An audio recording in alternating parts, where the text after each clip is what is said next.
নদিয়ায় উদ্ধার কাজে লেগেছে এনডিআরএফের টিম। প্রায় 24 ঘন্টা অতিক্রান্ত হয়ে গেলেও উদ্ধার হলো না তলিয়ে যাওয়া যুবক। গতকাল দুপুর আনুমানিক 2টো নাগাদ ফুলিয়া ভাগীরথী নদীতে 5 বন্ধু মিলে স্নান করতে নামে। তার মধ্যে জলে তলিয়ে যায় এক যুবক।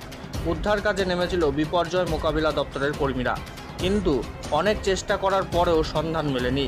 অবশেষে আজ প্রশাসনের পক্ষ থেকে সকাল থেকেই নামানো হয় এনডিআরএফ দপ্তরের কর্মীদের, কিন্তু গতকাল থেকে আজ পর্যন্ত 24 ঘন্টা পার হয়ে গেলেও তলিয়ে যাওয়া যুবকের সন্ধান মেলেনি। পুলিশ সূত্রে জানা যায় ওই যুবকের নাম বকুল মণ্ডল, ডাকনাম রাহুল মণ্ডল, পেশায় ইলেকট্রিক মিস্ত্রি, বয়স আনুমানিক 25 বছর, বাড়ি ফুলিয়া প্রফুল্লনগর এলাকায়। সূত্রের খবর, এদিন শান্তিপুর থানার ফুলিয়া বয়রাঘাটে 5 জন বন্ধু মিলে ভাগীরথী নদীতে স্নান করতে নামে। স্নান করতে গিয়ে হঠাৎই তলিয়ে যায় এক যুবক।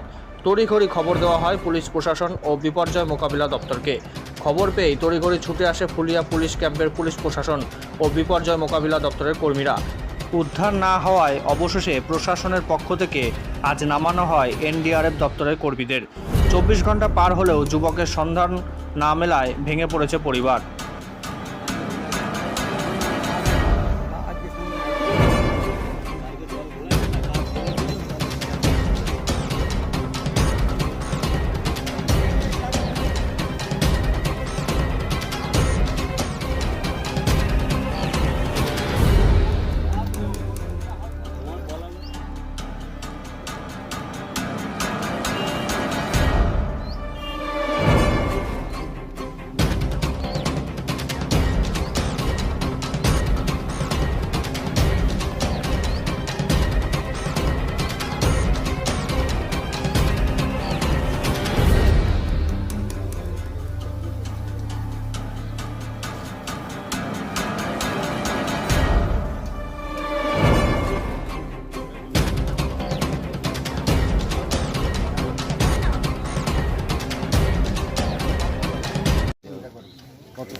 গতকাল মনে হচ্ছে বিপজ্জনক দপ্তর থেকে এসে কোনো উদ্ধার কার্য হয়নি।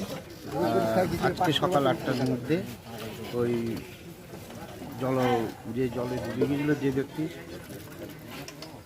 তো তার উদ্ধার কার্য আজকে সকাল 8টায়, আজকে 29 তারিখ হচ্ছে এনডিআরএফ দপ্তরের লোকজন খোঁজাখুঁজি করছে। জানা গেছে কোথায় বাড়ি, কি নাম? নবলা অঞ্চলের বাসিন্দা হচ্ছে রাহুল মন্ডল। এই ঘাটটার নাম কাঠগুলার। আপনার নাম?